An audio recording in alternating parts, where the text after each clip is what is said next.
Hello, everybody. Well, first of all, I want to say that I am not only the president of the World OMEP, I am coming from Argentina, from South America, and my mother tongue is Spanish. So I prepare a text in order not to miss my language in English. And also, the other thing is that I have a laryngitis. So I will cough probably. And I have my tango voice today, typical of Argentina when we sing the tango. Well,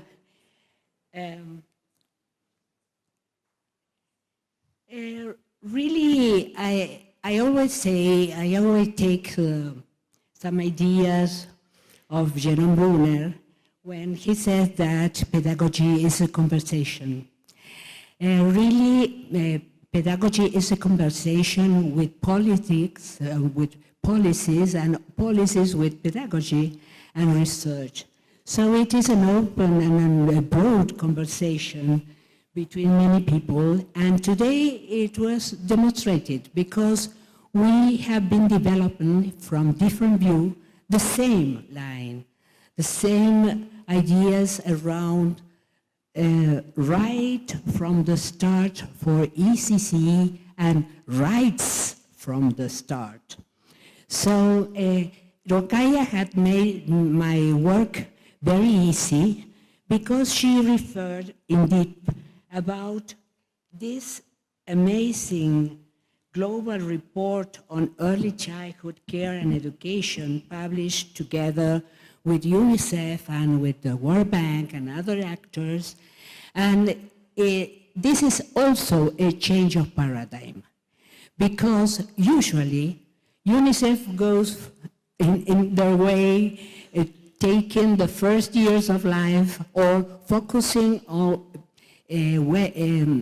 development, and UNESCO goes in their lines focusing education, and all is fragmented, and so are the public policies in our countries. And one of the things that we need is to build a joint conversation, because we need to build joint public policies to early childhood education and care, and for all children, not only because of the early childhood education, because of course development is a human right and it's a principle of the CRC, and without education and without caring a child, it is impossible to have a good, holistic development, a comprehensive development. So, where I am, how can I, on the other side? Yes? Okay, yeah? Well, yes. In the back? Okay. Okay. Okay. So, yeah. Well, as Rokaya has developed all the ideas about, indeed, about the global report, I will not mention the situation that the children are going through. But I want to stress this process that in the last years, from the definition of the agenda, of the SDG agenda, we have been through an advocacy work connected with these big processes, building ideas, building strategies and guidelines for the development of public policies that have been increasing the visibility and the human rights, the achievement of human rights of children. You know that in the SDGs, target 4.2, It aims to ensure that all girls and boys have access to quality early childhood development, care, and pre-primary education. So this target underscores the importance of equitable access of ECCE services and the need to eliminate disparities that hinder children's development. Achieving this goal requires robust policies, adequate financing, inclusive practices that reach the most marginalized children, including those who are living in poverty, children with disabilities, and those from other excluded groups. In Target 4.7, a target focuses on education for sustainable development and global citizenship, and it is posed that all learners should acquire the knowledge and skill needed to promote sustainable development, including through education for sustainable development, human rights, gender equality, and the promotion of cultures of peace and nonviolence.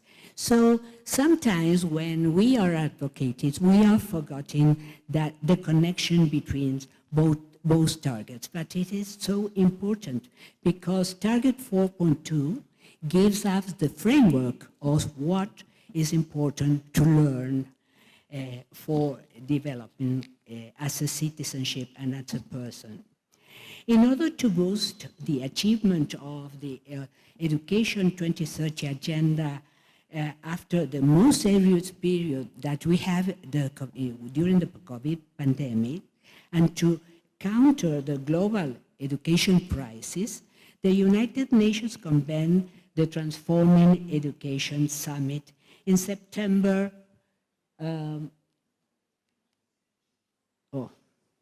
isn't, okay. In September 2022. And we were there advocating for the visibility inside this Transforming Education Summit of Early Childhood Education and Care.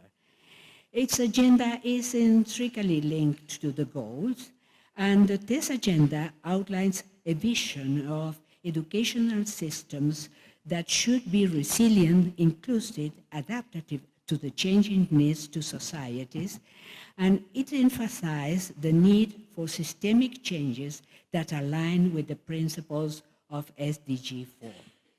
So the main worries about the Transforming Education Summit was called around inclusive and equitable educational system, quality education, lifelong learning opportunities, and global citizenship education. And in this area, the global citizen education, I want to stress that we need to integrate principles of sustainable development, human rights, and peace into educational systems to foster a sense of responsibility and active participation in creating a most just and sustainable world.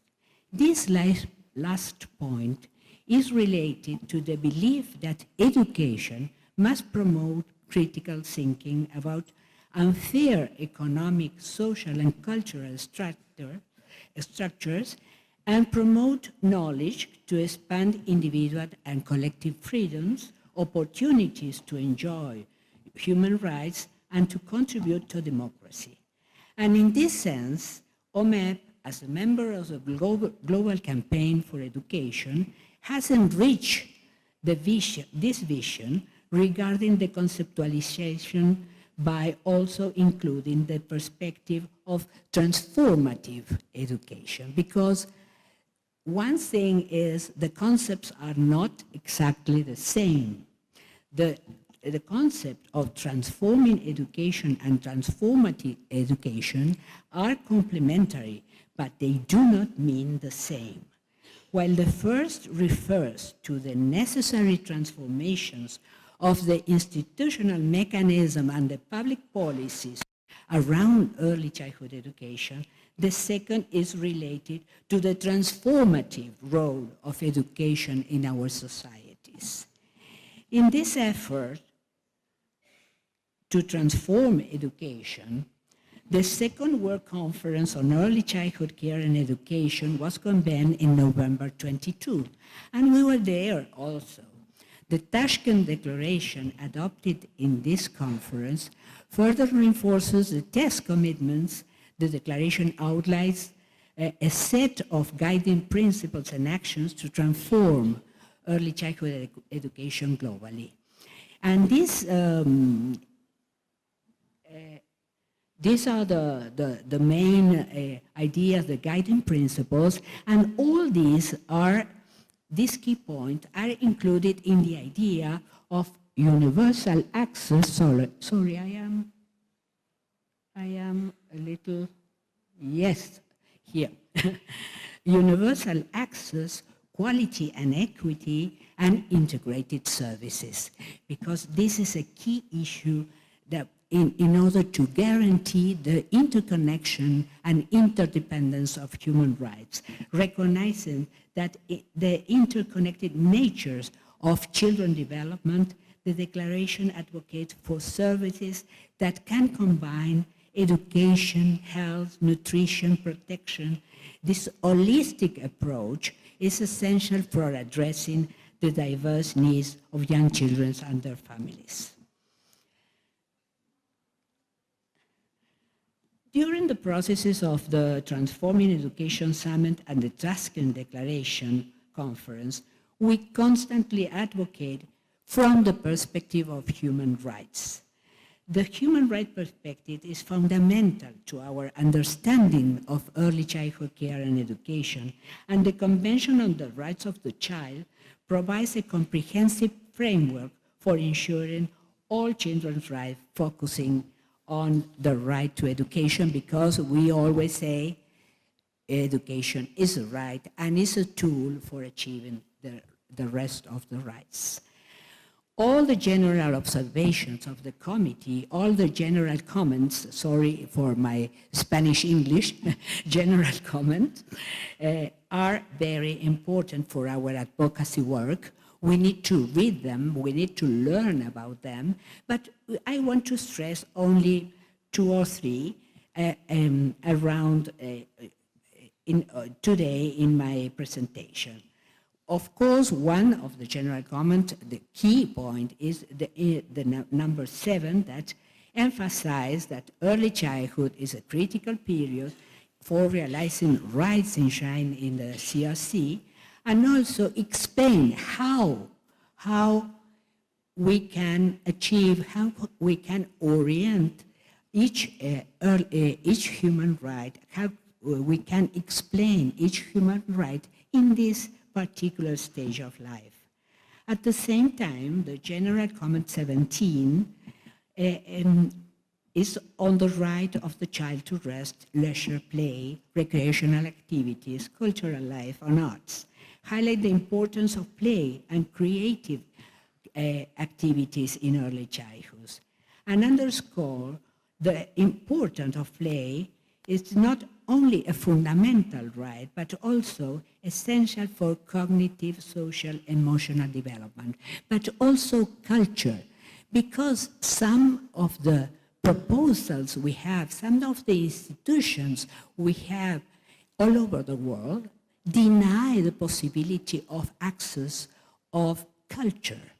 And this is a key point. The right to culture is from birth. And other thing that it is also connected with the possibility to protect, promote, and develop the rights in early childhood is to have enough budgeting for the realization of children's rights. So the General Comment 19 emphasizes the need for transparent and accountability budgeting process, thank you, that prioritize children's needs and ensure equitable access to public services in order to realize their human rights. As I said, all the general comments of the Committee on the Rights of the Child are important, but also other tools from the human right legal framework in all over the world. For example, the International Covenant of Economic, Social, and Cultural Rights, and other instruments that are central tools that we need to know, not only in the construction of public policies, also in the construction of pedagogical perspectives. As we consider the meanings of transformative early childhood education and care, it is essential to articulate these perspectives to focus on the principles of inclusion, equity, and quality. And these principles are interrelated. As I had said, I remember that I addressed something about this in the European conference the past year of OMEP. And I want to connect each concept with the human rights.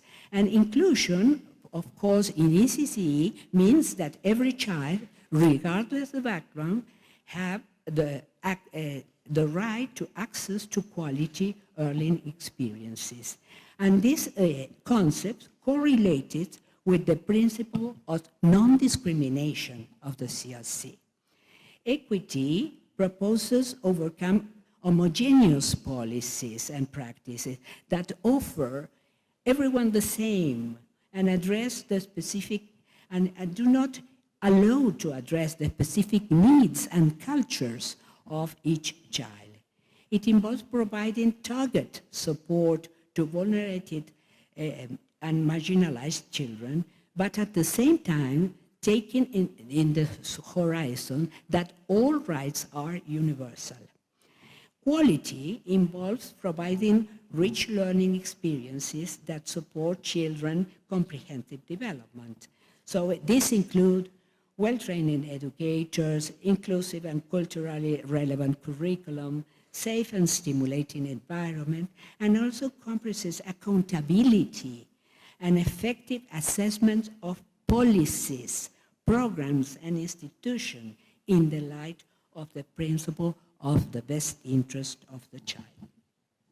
Therefore, to fully understand the transformative potential of early childhood education and care, it is crucial to explore the interconnections between SDG process, the Transforming Education Summit, and all the process about the Tashkent Declaration. All are tools to provide a comprehensive blueprint for achieving these aims. But for that reason, in OMEP strategic plan, we have integrated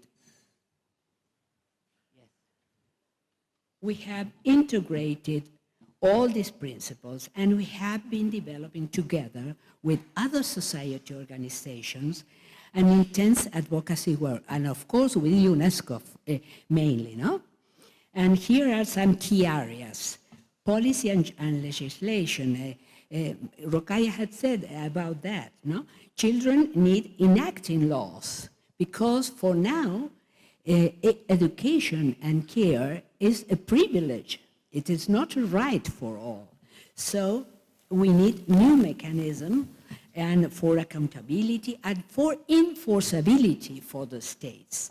That is why OMEP is asking the Committee on the Rights of the Child to define a new optional protocol to ensure access to free ECCE together with Human Rights Watch, Early Childhood Research Center of the Dublin City University, the Global Campaign for Education, the Initiative for Social Economic Rights, a lot of other organizations and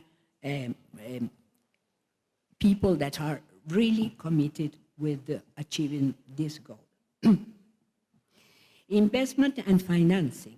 It is needed to increase public and private investment in early childhood education and care, and we should be visible. It should be visible in the national budgets, leveraging international funding and promoting innovative mechanisms.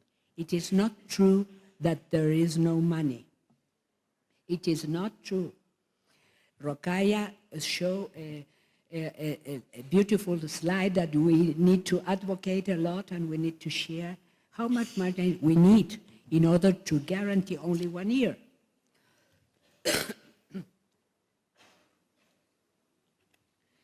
But really, the world is investing in wars, in weapons, and we need to do more. And that is why we are promoting, together with the organizations I mentioned, the Global Campaign, the ActionAid, and other partners, we are promoting the approval of a United Nations Convention on International Tax Cooperation, because we saw that all over the world, we do not have enough budget because taxes are not really accomplished. Also, capacity building. Sorry for my voice. Huh? It is needed to strengthen the volume and capacity of the educators and caregivers and also the families. And it is vital to improve working conditions to attract and retain qualified teachers and qualified professors. Next week, I will be participating of the International Congress of how do you say? It comes to me in Spanish.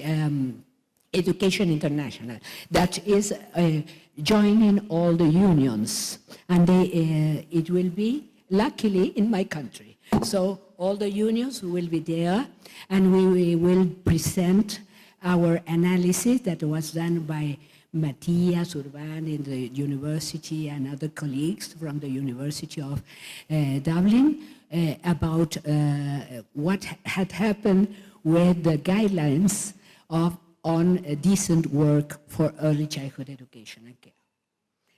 And other thing is the monitoring and evaluation, because we need to ensure accountability. We need to ensure the orientation of these public policies and what is happening with quality and different levels of the public policies and the institutions we have in this field.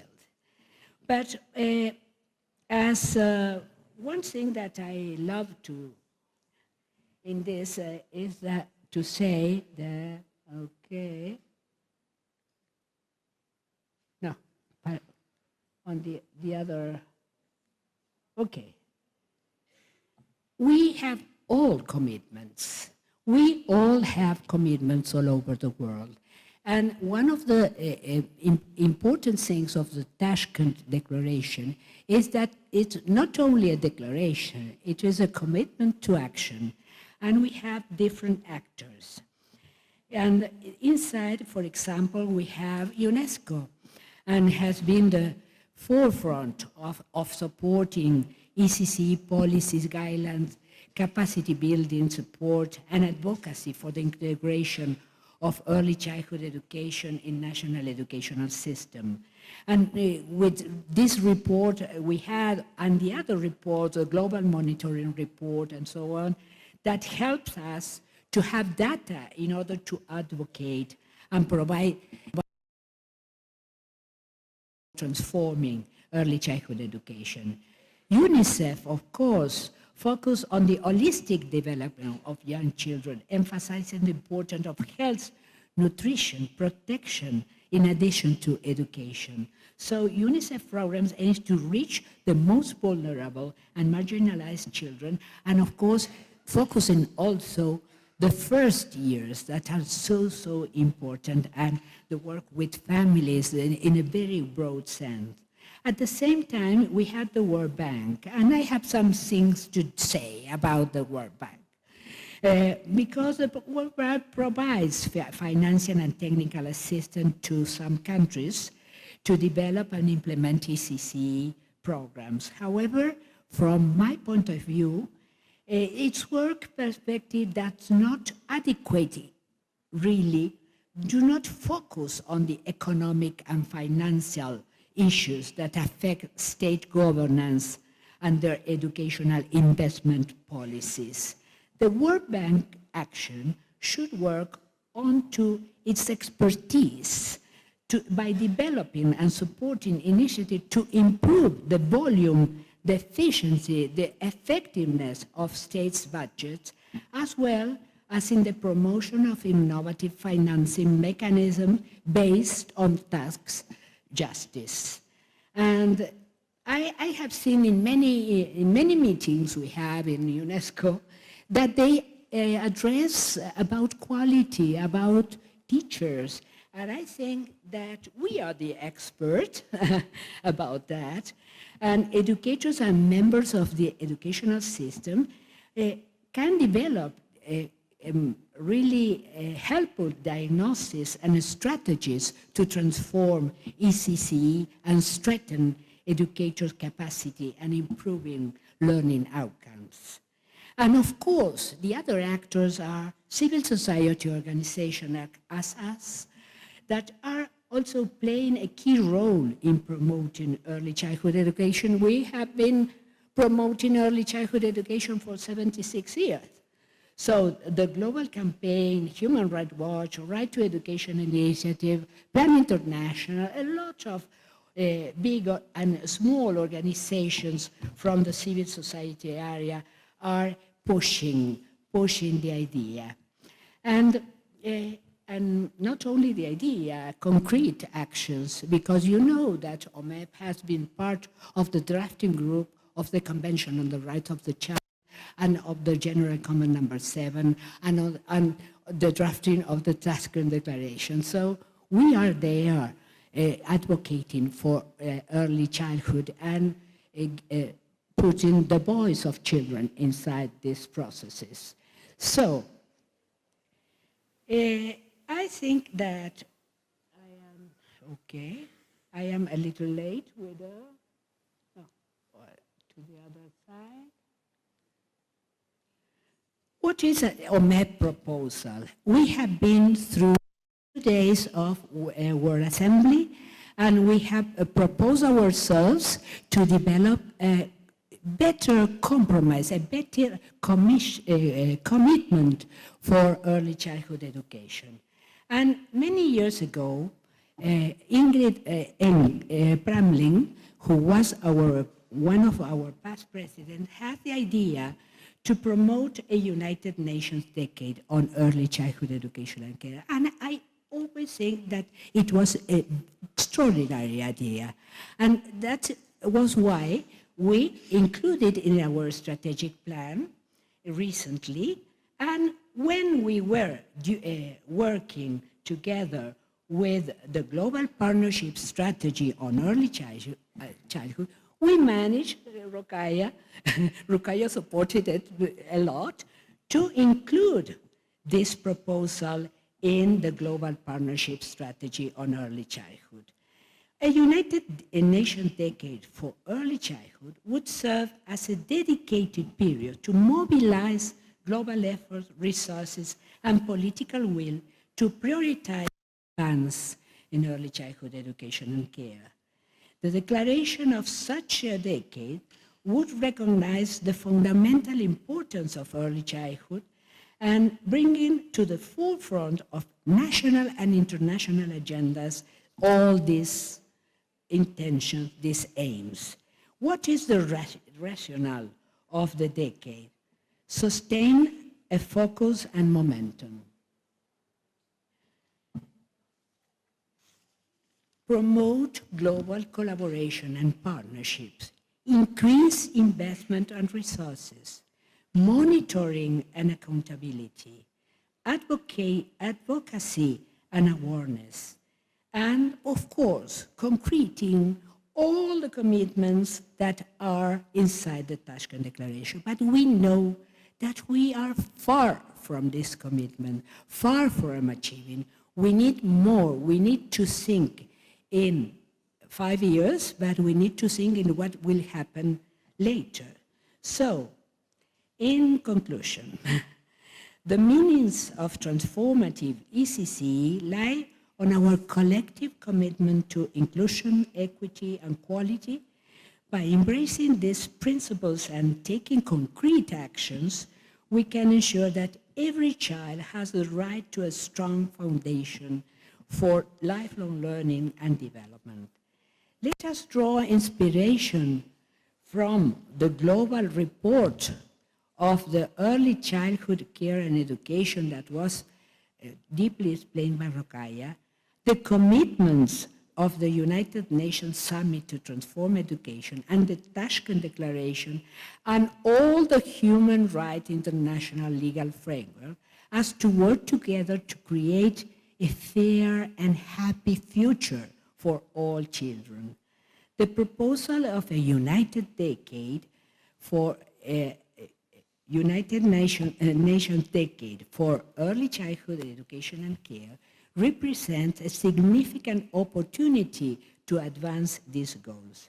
By dedicating this decade, we can ensure sustained focus, increase investment, strengthen partnership, and a framework for monitoring. Let us remember the words of Paulo Freire. No, for the other, okay. Education does not change the world. Education changes the people, and people change the world. By transforming early childhood education and care, we are building to change the present and the future of our societies and empowering the next generation to transform this world into a more just, inclusive, peaceful, true human, said the first presenter, peaceful, and sustainable place. Thank you very much.